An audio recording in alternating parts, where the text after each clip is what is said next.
வணக்கம் ஃப்ரெண்ட்ஸ், நம்ம இந்த வீடியோவில் பார்க்க போகிறது என்னன்னு பார்த்தீங்கன்னா 11th ஸ்டாண்டர்ட் புக்கில் இருக்கக்கூடிய பாலிட்டிக்கான பாக்ஸ் கொஷின் தான் பார்க்க போகிறோம்.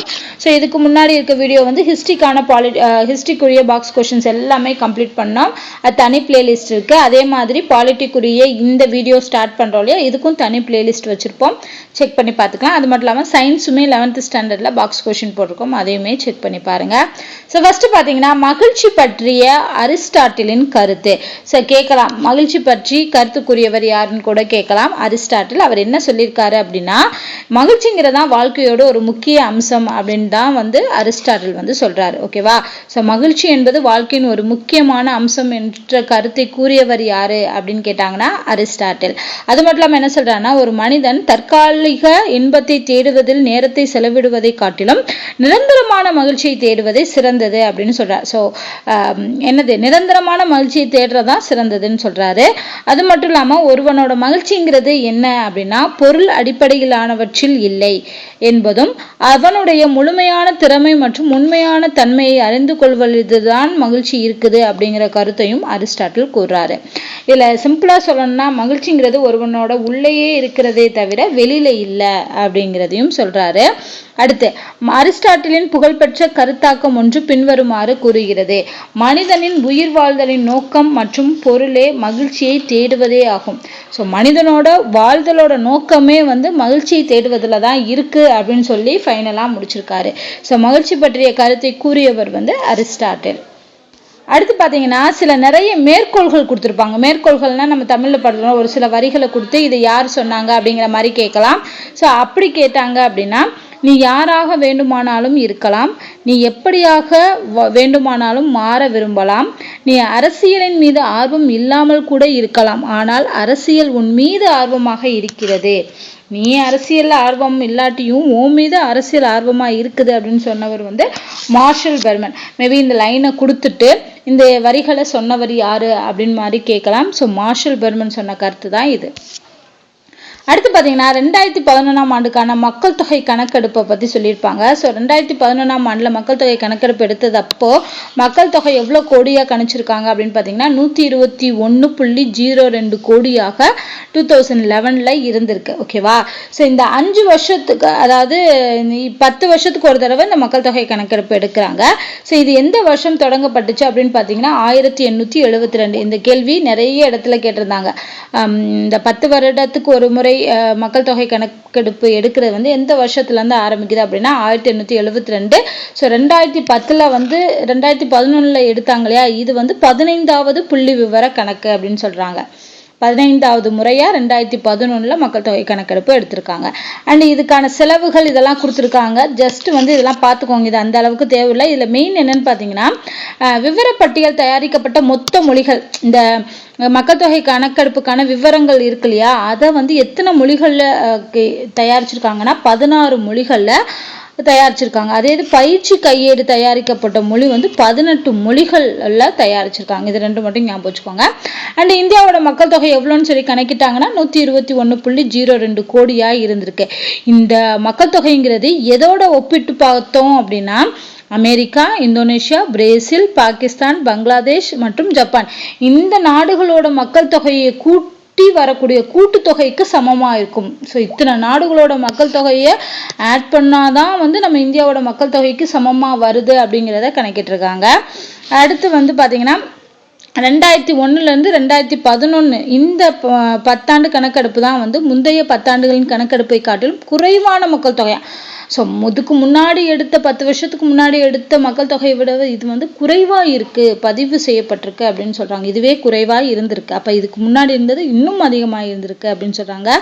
அது மட்டும் இல்லாமல் மக்கள் தொகை கணக்கெடுப்பினை விடவும் 18.1 கோடி மக்கள் பெருகியுள்ளதை வந்து இந்த கணக்கெடுப்பு காட்டுது. ஸோ அதாவது என்னன்னா, 10 வருஷத்துக்கு வந்து மக்கள் தொகை என்பது இன்க்ரீஸ் ஆகிக்கிட்டு தான் வருது, குறையவே கிடையாது.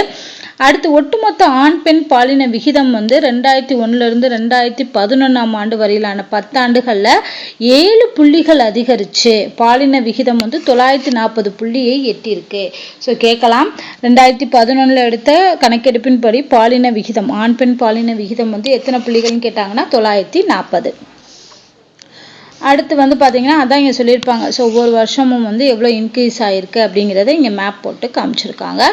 ஸோ இதுதான் வந்து 940 இப்போ 2011 எடுக்கப்பட்ட புள்ளி விவரம். இது அதுக்கு முன்னாடி எடுத்தது 933.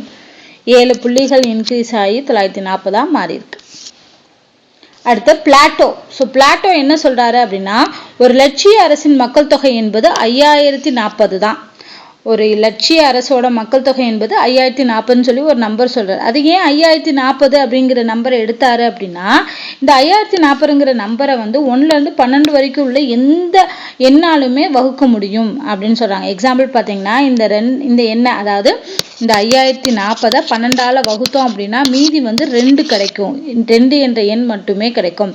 அப்ப நெருக்கடியான காலத்துல மக்களை வந்து என்ன பண்றாங்கன்னா, சிறு சிறு குழுக்களா பிரிக்கிறதுக்கு இந்த நம்பர் வந்து யூஸ்ஃபுல்லா இருக்கும். அதாவது மக்களை வந்து 5040 பேர்னு சொல்லி சிறு சிறு குழுக்களா பிரிக்கிறதுக்காக இந்த நம்பரை வந்து அவர் தேர்வு செஞ்சிருக்காரு அப்படிங்கிறத சொல்றாங்க. ஸோ அப்ப கேட்கலாம், பிளாட்டோ வந்து தேர்வு செய்த மக்கள் தொகையோட எண்ணிக்கை எவ்வளவு அப்படின்னு கேட்டாங்கன்னா 5040 அப்படிங்கிற நம்பர். அடுத்து என்ன சொல்றாங்க, ஒரு மரமானது தான் முளைவிடுவதை மாற்றித்தர முடியாததை போன்று இறையாண்மையும் மாற்றித்தர இயலாது. ஒரு மனிதன் தன்னை அழித்து கொள்ளாமல் தனது உயிர் அல்லது ஆளுமையை மாற்றித்தர இயலாததை போன்றதுதான் வந்து இறையாண்மையை மாற்றித்தர இயலாததுக்கு சமம் அப்படின்னு இந்த லைனை சொன்னவர் வந்து லைஃபர் அப்படின்னு சொல்லக்கூடிய அறிஞர் சொல்லியிருக்காரு. அடுத்து இந்திய அரசியலமைப்பு மற்றும் இறையாண்மை. இது வந்து ஒரு கேஸ் வச்சு சொல்லியிருப்பாங்க, வழக்கு வச்சு சொல்லியிருப்பாங்க. இதெல்லாம் வந்து எக்ஸாம்ல வந்து கேட்டிருப்பாங்க. இறையாண்மையை பற்றி சொல்லக்கூடியது எந்த வழக்குல அப்படிங்கிற மாதிரி கேட்டாங்கன்னா, இந்திரா காந்திக்கும் ராஜ்நாராயணுக்கும் இடையேவான வழக்குல தீர்ப்புல வந்து இந்த இறையாண்மையை பத்தி சொல்லியிருக்காங்க. ஓகேவா? 1975 இந்த வழக்கு நடந்திருக்கு. இந்த வழக்குல என்ன சொல்றாங்கன்னா, இந்தியா என்பது இறையாண்மை பொருந்திய மக்களாட்சி குடியரசு என்றும் இதுவே அடிப்படை கூறாக அரசியலமைப்பின் படி காணப்படுகிறது அப்படிங்கிற லைனை வந்து சொல்லியிருக்காங்க தீர்ப்புல. ஓகேவா? இறையாண்மை பொருந்தியது இந்தியா அப்படிங்கிற லைன் வந்து இந்திரா காந்திக்கும் ராஜ்நாராயணுக்குமான 1975 நடந்த வழக்குல தீர்ப்பாக கூறப்பட்டிருக்கு. அது மட்டும் இல்லாம இந்திய அரசியலமைப்பின்படி இறையாண்மை என்பது அரசியலமைப்பின் முக்கிய அம்சமாக விளங்குறது மட்டும் கிடையாது, முகப்புரையிலையும் பிரையாம்பிளையுமே வந்து மக்கள் வந்து இறையாண்மை மிக்கவர்கள் அப்படிங்கிறதையுமே தெளிவா கூறியிருக்காங்க அப்படின்னு சொல்றாங்க. ஃபைனலா என்ன சொல்ல வர்றாங்கன்னா, இறையாண்மை என்பது அரசமைப்பை சார்ந்துள்ளது, மக்களே அத்தகைய அரசமைப்பின் இறுதி ஆதாரமாக விளங்குகின்றனர். இந்த லைனை சொன்னது வந்து இந்த வழக்கோட தீர்ப்புல தான். ஸோ அப்ப இறையாண்மைன்றவுடனே இந்திரா காந்தி ராஜ்நாராயணன் வழக்கு அப்படிங்கிறதை ஞாபகம் வச்சுக்கோங்க. அடுத்து ஜான் ஆஸ்டின் அப்படின்னு சொல்லக்கூடிய இங்கிலாந்து நாட்டை சார்ந்த சட்ட வல்லுநரான இவர் சட்ட இறைமைக்கு தன்னுடைய நீதி பரிபாலனும் விதிமுறைகள் என்ற நூலில் விளக்கம் அளித்துள்ளார்.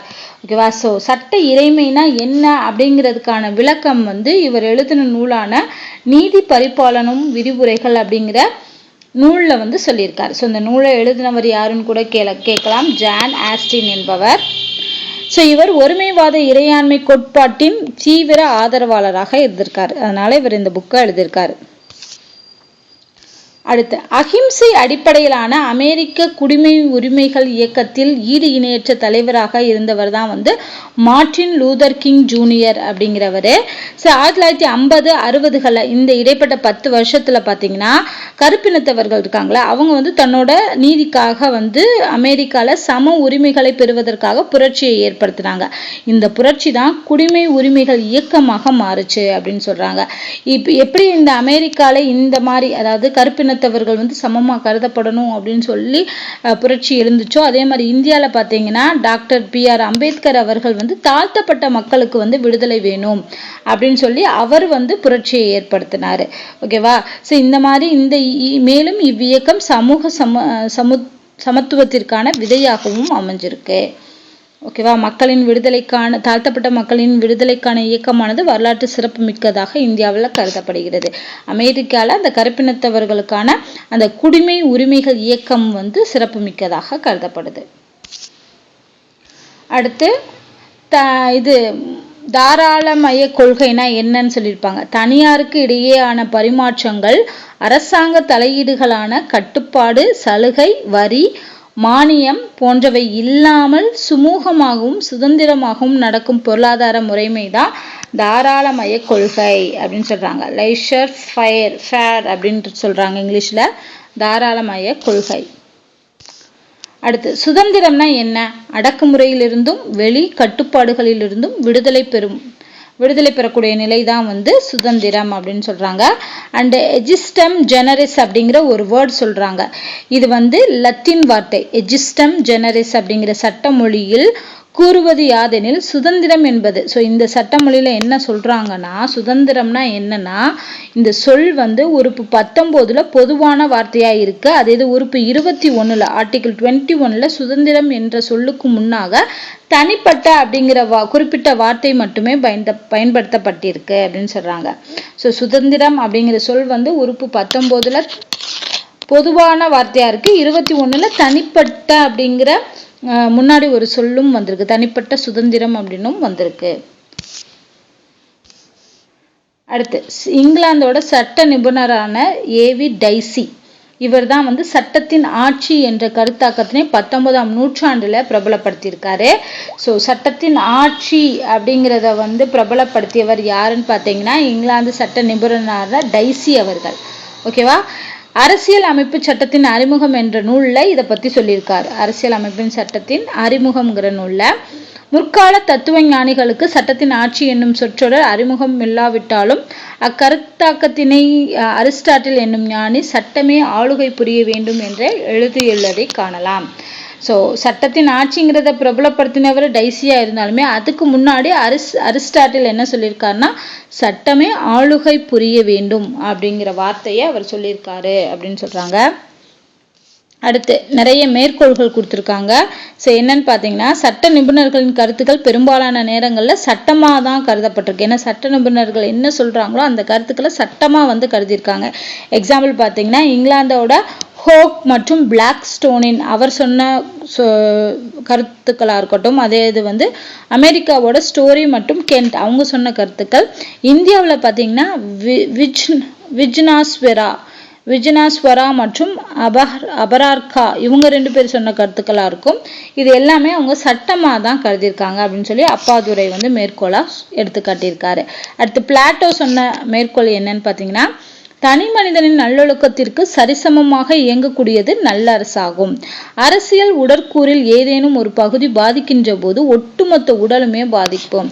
ஸோ அதனால ஒரு தனி மனிதனோட நல்லொழுக்கத்திற்கு சரிசமமா இயங்கக்கூடியது தான் நல்ல அரசு அப்படிங்கிறத பிளாட்டோ அவர்கள் சொல்லியிருக்காரு. அடுத்து இன்னொரு மேற்கோள் என்னன்னு பார்த்தீங்கன்னா நீதி நெறியானது நல்லியல்பு கடமைகளை பற்றியது, ஆனால் அரசால் இயற்றப்படும் சட்டமோ சட்ட கடமைகளை பற்றியது. ஸோ அரசால் இயற்றப்படக்கூடிய சட்டம் வந்து சட்ட கடமைகளை பொறுத்து தான் இருக்கும் அப்படின்னு சொல்லியிருக்காங்க. அடுத்து மார்ட்டின் லூதர் கிங் ஜூனியர் இவர் என்ன சொல்லியிருக்காருன்னா சட்டமும் ஒழுங்கும் நீதியை நிலைநாட்டுவதற்காக இயங்குது. இதை செய்ய தவறும் பட்சத்தில் சமூக வளர்ச்சியை தடுக்கும் ஆபத்தான தடுப்பு அணைகளாக இவை மாறுகிறது. ஸோ சட்டம்ங்கிறது வந்து நீதியை நிலைநாட்ட தான் இயங்குது அப்படின்னு சொல்லியிருக்காரு மார்ட்டின் லூதர் கிங் ஜூனியர் அவர்கள். அடுத்து கோட்ஸி என்ன சொல்லியிருக்காருன்னா தற்கால அரசானது நீதிநெறி மதம் மற்றும் இயற்கை சட்டத்தின் லட்சியவாத அடிப்படையில் நீடிக்கிறது எனலாம். அதே சமயத்தில் அரசு தனது சுய பாதுகாப்பிற்காக மேற்குறிப்பிடப்பட்ட ஒன்றையோ அல்லது அனைத்தையுமே மீறுகிறது அப்படின்னு கோட்ஸி அவர்கள் சொல்லியிருக்காரு. ஜஸ்ட் இதெல்லாம் தெரிஞ்சுக்கோங்க. மேபி இந்த லைன்லாம் கொடுத்து கேட்டாங்க அப்படின்னா அது யூஸ்ஃபுல்லாக இருக்கும். அடுத்து பார்த்தீங்கன்னா ஒரு முக்கியமான சட்டம் பற்றி இங்கே சொல்லியிருப்பாங்க. வயதான பெற்றோர் முதியோர் பராமரிப்பு மற்றும் நலன் சார்ந்த சட்டம். இது வந்து MWPSC ஆக்ட் அப்படின்னு சொல்றாங்க. இதுல 2007 இந்த சட்டத்தை கொண்டு வந்திருக்காங்க. இந்த சட்டம் எப்ப இயற்றப்பட்டுனா 2007 முதியவர் மற்றும் பெற்றோர் நலனுக்காக இயற்றப்பட்டுச்சு. ஸோ இந்த சட்டத்துல என்ன சொல்றாங்க அப்படின்னா முதியோருக்கு துரிதமாகவும் பயனுள்ளதாகவுமான நிவாரணத்தை வழங்க பராமரிப்பு தீர்ப்பாயத்தினை நிறுவியது.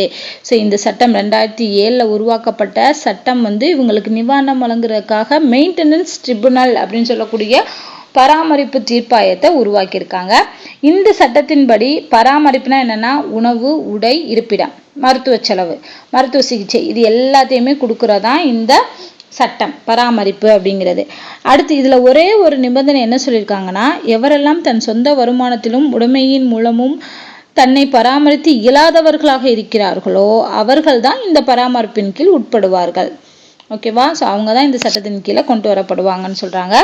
இதில் பாதிக்கப்பட்டவர்களுக்கு அதிகபட்ச பராமரிப்பு செலவு மாதம் எவ்வளோ கொடுத்துருக்காங்கன்னு பார்த்தீங்கன்னா 10,000 ரூபாய் கொடுக்கணும். பராமரிப்புக்காக மாதம் 10,000 ரூபாய் கொடுக்கப்படும் சொல்றாங்க. இந்த தொகையானது உரிமை கோருபவர்களின் தேவை மற்றும் அவரின் இயல்பு வாழ்க்கையை வாழ்வதற்கான தேவையை பொறுத்தும் அமைகிறது. அடுத்து, பெற்றோர்களும் முதியோர்களும் அரசாங்கத்தின் இச்சலுகையை அனுபவிக்க பராமரிப்பு தீர்ப்பாயத்தின் முன் பராமரிப்பு அதிகாரிகளிடம் தங்கள் விருப்பங்களை முறையிடலாம். இச்சட்டத்தின்படி வழக்கறிஞர்கள் தீர்ப்பாயத்தின் முன் எவருக்காகவும் வாதாட இயலாது. ஸோ வழக்கறிஞர்கள் இந்த விஷயத்தின் சார்ந்து வாதிட முடியாது அப்படின்னு சொல்லிடுறாங்க. முதியோர் நலனை பாதுகாக்கும் பொறுப்பில் இருக்கக்கூடிய யாரேனும் நன்கறிந்தே அவர்களை கைவிடும் பட்சத்தில் 5,000 அபதாரமோ அல்லது 3 மாத சிறை தண்டனையோ இல்லை மேற்கூறிய இரண்டுமே தண்டனையா வழங்கப்படும் அப்படின்னு சொல்றாங்க. ஸோ அவங்கள முதியோரை பார்க்காம இருந்தாங்கன்னா அவங்களுக்கு இந்த தண்டனையெல்லாம் கொடுக்கப்படும் சொல்லியிருக்காங்க. இது 2007 கொண்டு வரப்பட்ட வயதான பெற்றோர் முதியோர் பராமரிப்பு மற்றும் நலன் சார்ந்த சட்டத்தோட விதிமுறைகள் அப்படின்னு சொல்லலாம். ஸோ இதோட பார்த்தீங்கன்னா ஃபர்ஸ்ட் பார்ட் கம்ப்ளீட் ஆயிடுச்சு. ஸோ இந்த மாதிரி பாலிட்டியில் இருக்கக்கூடிய மற்ற அடுத்தடுத்து வரக்கூடிய பாக்ஸ் கொஸ்டின் எல்லாமே அடுத்த வீடியோவில் பார்க்கலாம். ஸோ இந்த வீடியோ உங்களுக்கு பிடிச்சிருந்தா லைக் பண்ணுங்கள், ஷேர் பண்ணுங்கள், மறக்காமல் நம்ம சேனலை சப்ஸ்கிரைப் பண்ணுங்கள். நன்றி.